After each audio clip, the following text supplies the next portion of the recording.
ao lado do sofrimento extraordinário que passa o povo brasileiro, jamais atingirá os seus grandes objetivos sem que se realize no Brasil as reformas de base reclamadas por toda a nação.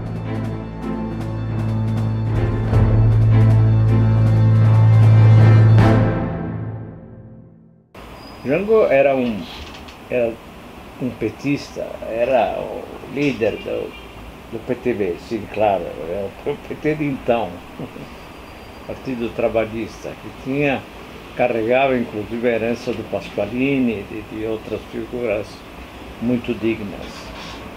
E o Brizola estava lá também, diga-se.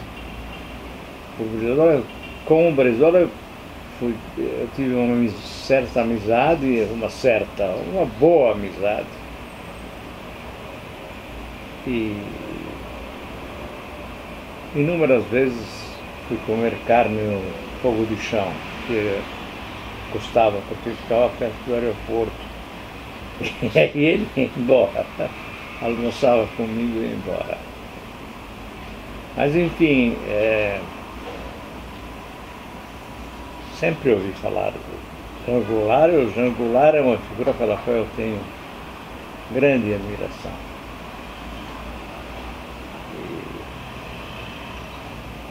E esse período que vai de Getúlio, eleito democraticamente, até Jango, é um período especialmente importante, em que o Brasil poderia ter tomado o rumo certo. Inclusive porque o governo do Jango, que nasceu cercado pelo ódio civil-militar, né?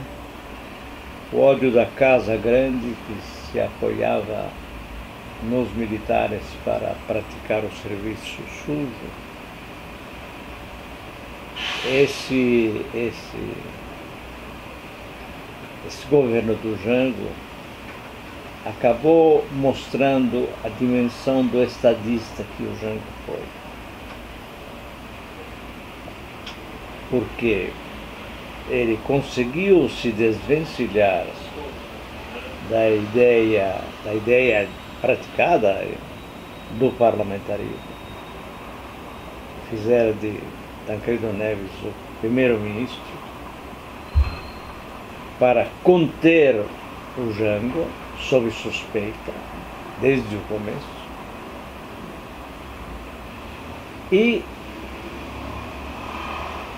enfim, presidente mesmo, ele tinha à sua disposição um governo inegavelmente social-democrático e o projeto das reformas de base era um projeto salvador. Já então, tinha reforma agrária, tinha ideias de independência na política exterior, ideias profundas de independência exterior. Todo um projeto de política social, no sentido de aproximar esse país do conceito da igualdade, que é a questão central sempre. É o que, digamos assim, permite a existência de uma esquerda. Isso Norberto Bobbio escreveu quando caiu o Muro de Berlim, escreveu um ensaio curto, o que significa ser de esquerda hoje. E o que ele diz é válido em todas as dimensões e, a meu ver, para todo sempre. Ser de esquerda significa lutar destemidamente, desassombradamente pela igualdade. Esse, aliás, é o problema maior do país. É o problema infernal do país. No período de Jango, realmente houve um projeto no sentido de tornar esse país mais igual e mais independente. Então eu reputo esse período que, repito, vai de Getúlio e infelizmente se encerra com Jango Goulart, um período crucial, durante o qual, leve em conta isso, o Brasil tinha se tornado a 15ª potência industrial do mundo. Não é pouco para um país como o Brasil. Fato esse que prometia a chegada de um proletariado, com o qual o Brasil, infelizmente, nunca pôde contar.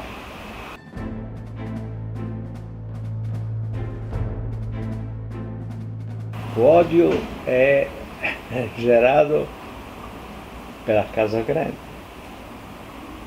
a qual não quer renunciar à existência de uma senzala.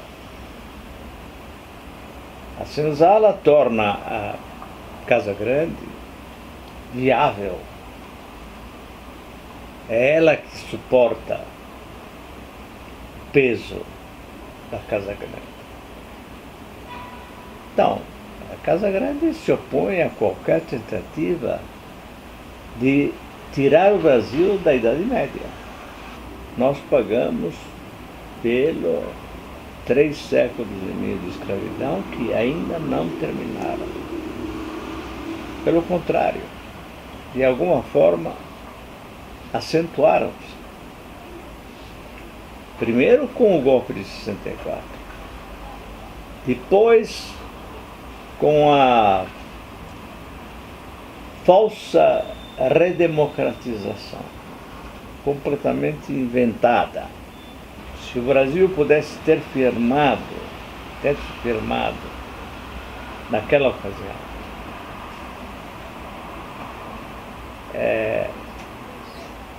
o Brasil teria encontrado o caminho certo pela primeira vez.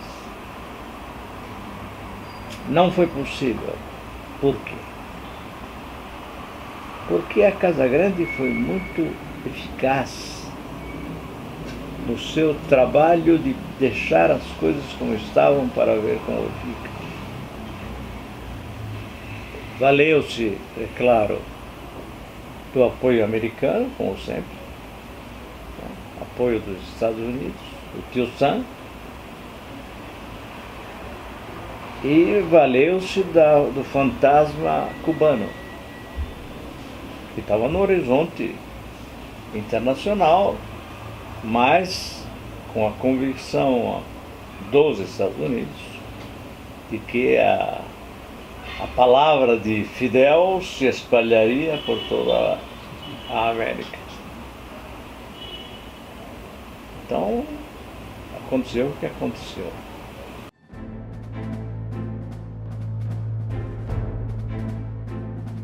O Jango, desse ponto de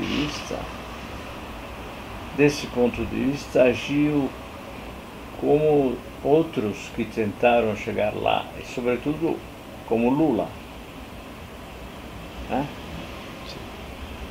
Lula, no fundo, demonstrou acreditar na conciliação das elites, sem perceber que as elites jamais permitirão o ingresso de, digamos assim, social-democratas na Casa Grande. A Casa Grande está fechada. Não tem acordo possível. Então eu acho que o Jango acabou entendendo isso. Mas a propósito dessa tentativa inicial de manter a certa paz se assemelha muito a como Lula chegou ao poder depois de ganhar as eleições de 2002. Quer dizer, o Lula, até o fim, jogou dessa forma, uma no cravo, outra na caldeirinha, e ia em frente. Mas Jango não aceitou esse jogo. Praticou no início, com o intuito de poder chegar ao poder. E depois desvencilhou-se das amarras e partiu para a ação, representado exatamente pela criação e implementação de um projeto de reformas de base. E estava tudo ali. Já estava tudo ali. Falamos de algo que acontecia há mais de 50 anos.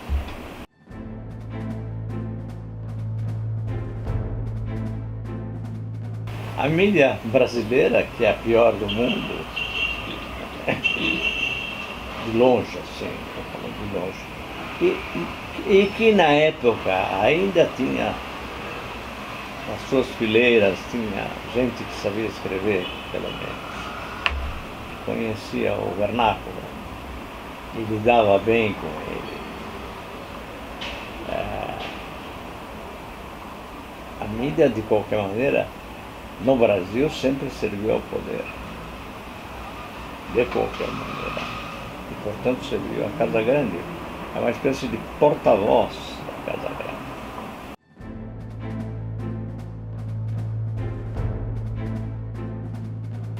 Eu vi passar a marcha. Nesse tempo eu estava na Quatro Rodas, tinha seus escritórios na rua João Adolfo, e eu andei 400 metros para chegar até a esquina da Rua Marconi com a Barão de Itapetininga para ver a marcha passar. E a marcha passou. E eu senti arrepios arrepios de pavor, de puro pavor. Porque a marcha era muito simbólica de um Brasil medieval, que continua ainda aí, implacavelmente, de um Brasil medieval, e a marcha o representava de uma forma perfeita, porque vinham na frente os sócios da Harmonia, acompanhados por seus fâmulos, por suas aias, por seus jardineiros, motoristas, pedicuros, talvez, manicures, vinham tudo junto. Os escravos vinham com os senhores. Depois vinha o pessoal do Clube Paulistano, mesma coisa, levemente abaixo em termos de renda média, mas e assim por diante. No fim, acho que vinham os clubes da periferia.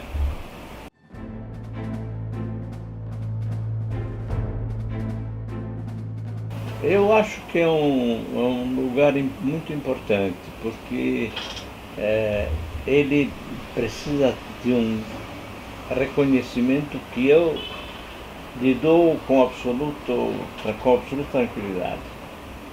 Eu acho que ele tornou-se no poder, ele tornou-se um estadista. E imaginou um Brasil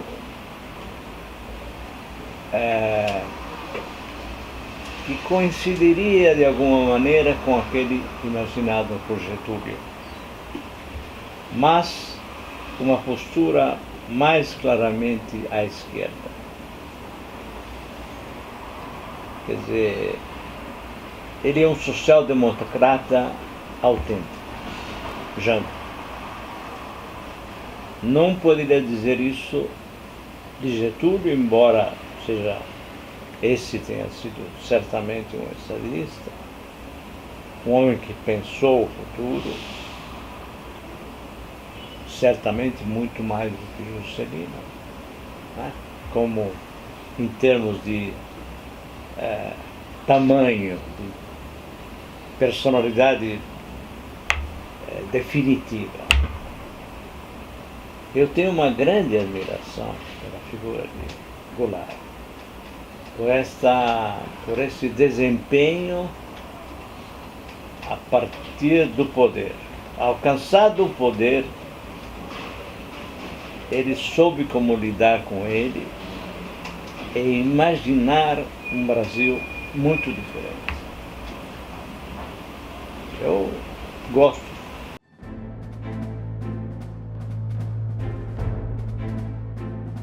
Esse período me interessa muito. É um período que foi, de alguma forma, crucial para mim. Porque é o período em que eu realmente comecei a perceber os caminhos que há de seguir o verdadeiro jornalismo. Foi nesse período.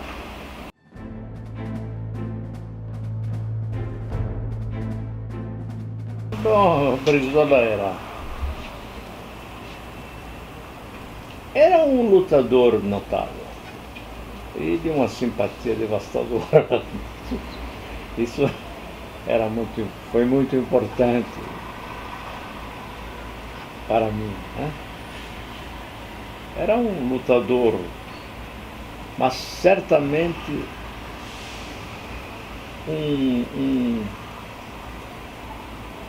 um inspirador do Jango, sem que o Jango se permitisse grandes ilusões, como Brizola chegou a se permitir, a meu ver. É a minha opinião, né? Eu acho que Jango acabou mostrando uma acuidade política realmente superior. Pelo curto período em que ele foi presidente da República de verdade, ele mostrou a sua personalidade de estadista. O comício da Central, por exemplo, é um momento empolgante, épico. Mas ele não tinha ilusões, não alimentava ilusões. Ele sabia das dificuldades.